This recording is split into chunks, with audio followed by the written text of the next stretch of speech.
All right, let's get that together. All right. Woo, laughter is good for the soul. Hello, hello, hello. How you doing? Come on in the room. Come on in the room, Miss Krista Bodie Smith. Listen, I want to introduce you to Frederick Smith. He was my second husband. Let me make sure I get the facts right because, I'm 60, y'all, so I can't, sugarcoat it. Sometimes I forget things. I mix things up. So it is what it is. I'm who I am. I can't change that. But I wanted to bring you into my home.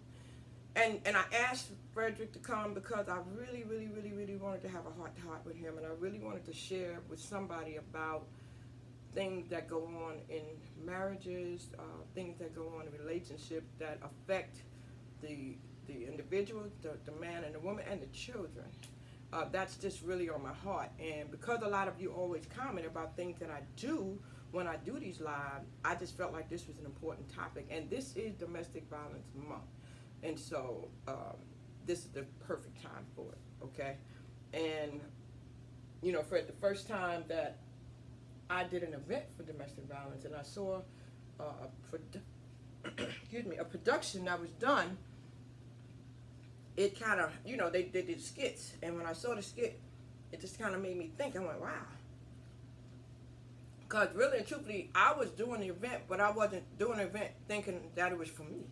And it's funny because I saw some stuff, and then when I had conversations with, I think it was Connie one time, that's what really made the light bulb go off. Did you really know, well, first of all, how you doing?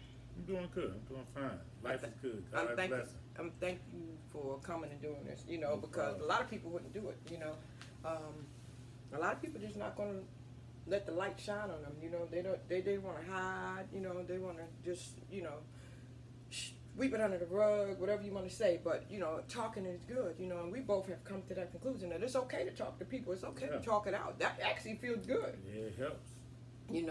So did you realize back then that what we really had was a domestic violence relationship back then? For the most part, yeah. Do you ever remember me telling you that, Crystal, I ain't gonna be on Oprah as a battle husband? You don't remember me telling you that? You might have said it as a joke. I don't remember, but no, you said that to me? Yeah, a couple times. Wow. Times.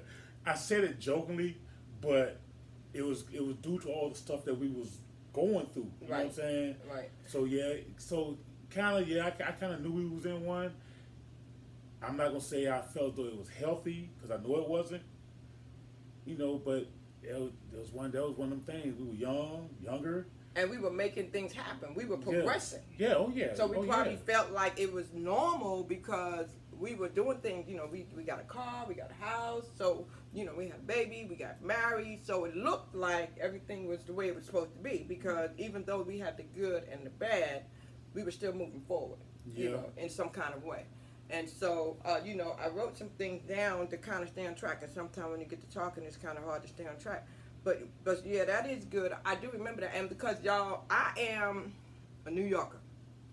So I never forget when we first went to the Word of God, Bishop and Pastor Jonell, may they rest in peace. They used to have a couples ministry. And we used to go there with all the couples and everything. I'll never forget the first time when I introduced myself. And I introduced, I said, yeah, this is my husband Fred, and I don't know what the topic was, but I always said, yeah, I'm that wife that if he do something like, you hit me, I'm hitting you back. That was just who I am. And I just want to let the women know that, sometimes we tend to be strong women, and sometimes because we've held it our own so long, but that's not really too cool. Especially if you have daughters watching you, because then you're pushing that onto them and they gonna emulate what they see. And so, whereas I thought I was protecting myself, I thought I was, guarding my emotions, I thought I was being defensive and reactive to certain things at the time, I didn't find out till the last maybe decade how it affected my children. And our children, we have a younger daughter together from my second marriage because I was previously married, but I have a 34, a 32, and a 22-year-old. And the 22-year-old is Fred and I's daughter. And it wasn't until later on when I started hearing some stuff that they said that it was like, and they can recall details.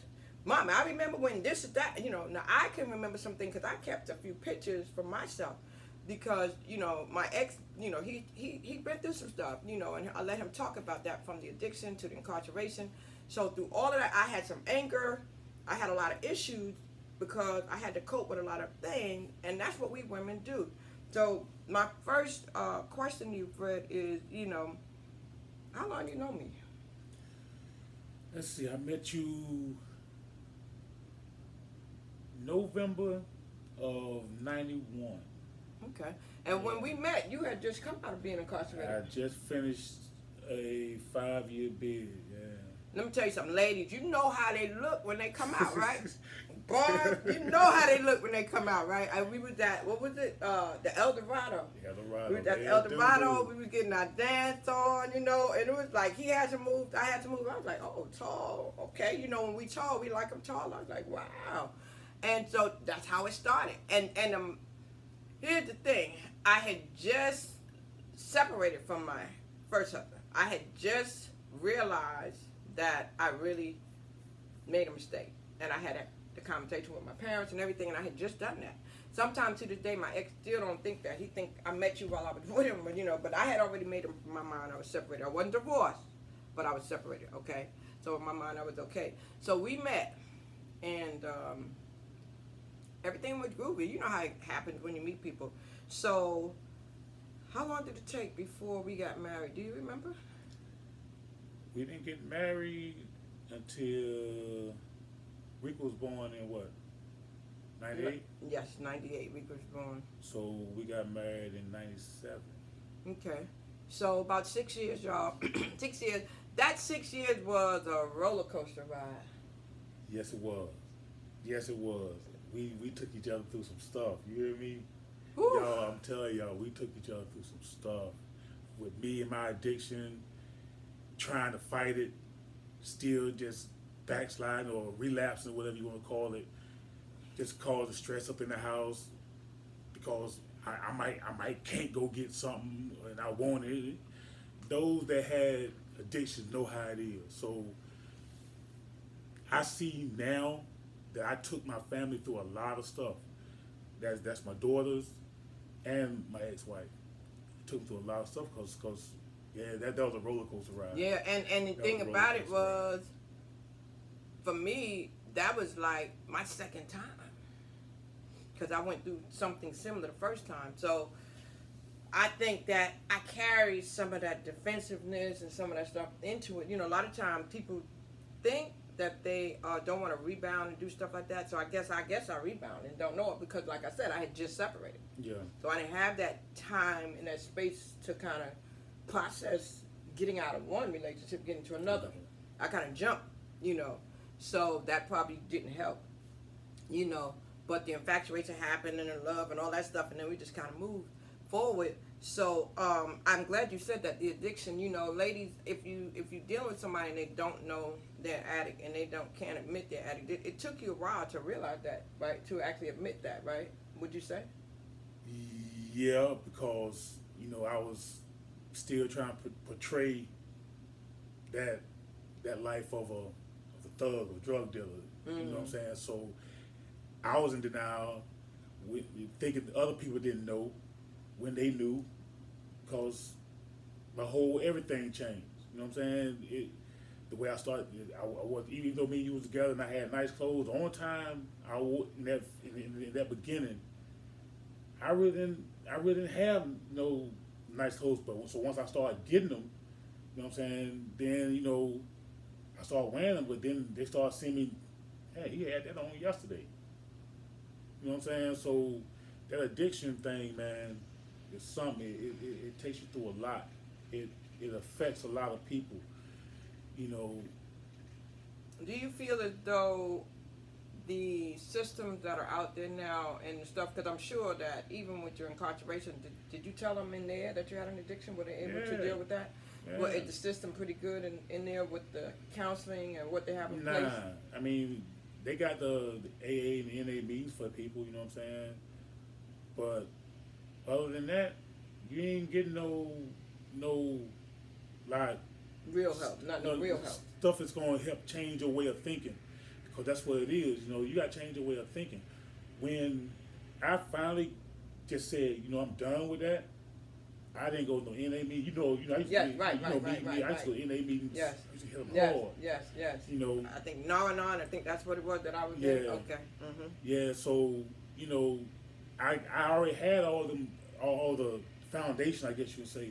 But when I finally said that, I ain't gonna get nowhere doing this. I'm tired of this. I haven't touched nothing since. You know what I'm saying? Wow.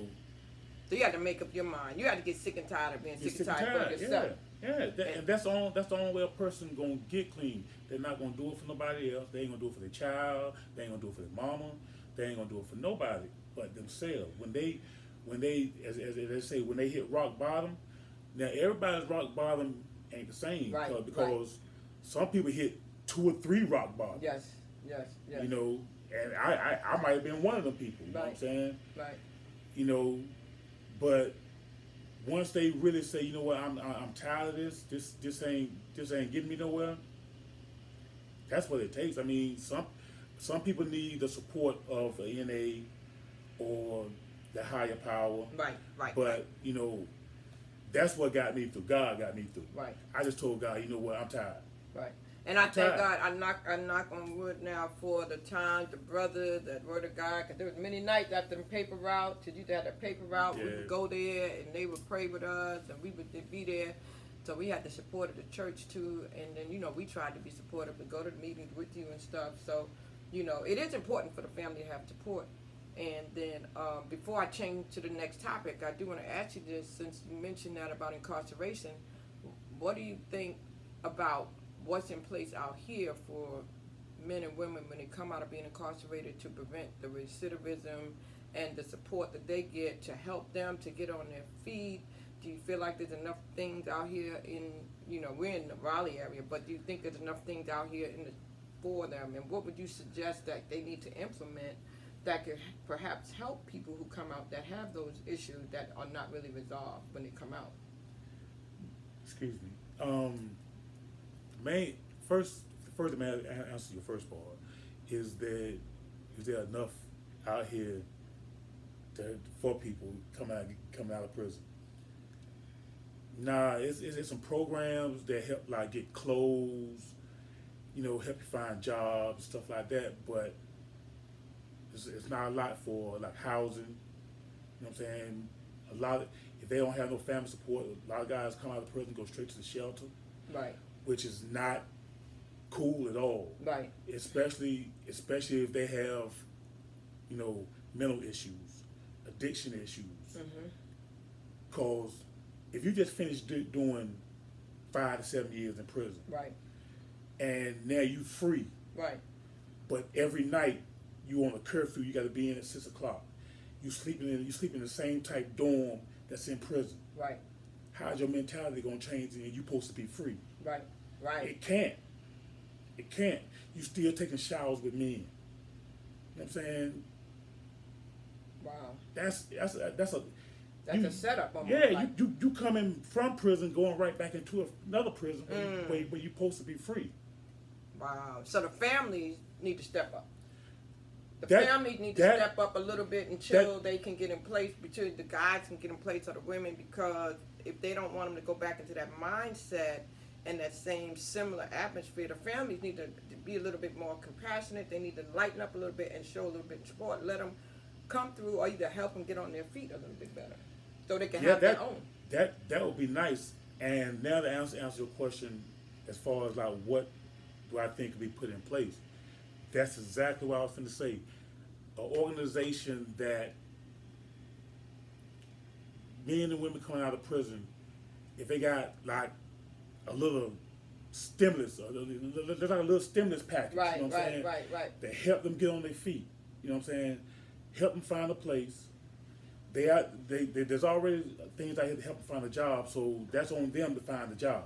Mm-hmm. But if you can help them get a place so that they're not stuck out and living homeless again. Right. Because you gotta realize, a lot of people that went back and forth to prison or whatever the case may be, might be their first time in prison or whatever. They've hurt a lot of people in the family. Some type of way, if they been in and out of prison, they don't hurt the family, so the family don't know if they can trust him. Don't know. Trust. Yes. Don't know if they can put enough faith into him. Say, well, look, here go, $2,000. Go buy some clothes. Find you, get your hotel room or whatever. They help them get on their feet. A lot, especially black families. Yeah, you're right, because I know I was one of them. I mean, because, I loved you. I was there through the process, but I just wasn't willing to take that chance. It's like a part of me was like, I just can't do this again. I can't. I was like, I wish you the best. We're going to always be friends. We're going to always have a relationship because we have a daughter and because he was great to all my girls. But I just couldn't get past that disappointment again. I just couldn't get past it. So that makes sense. Yeah, because, like I said, about the addiction. Being incarcerated affects the family too. You seen what me and Rika went through. Yes. On that last bit I did. Yes. Man. Yes. It took. I'm still yes. trying to get back from that. The relationship with his daughter he's talking about. Yeah, man. We close, but we not like he was. Not like how he was. Yeah.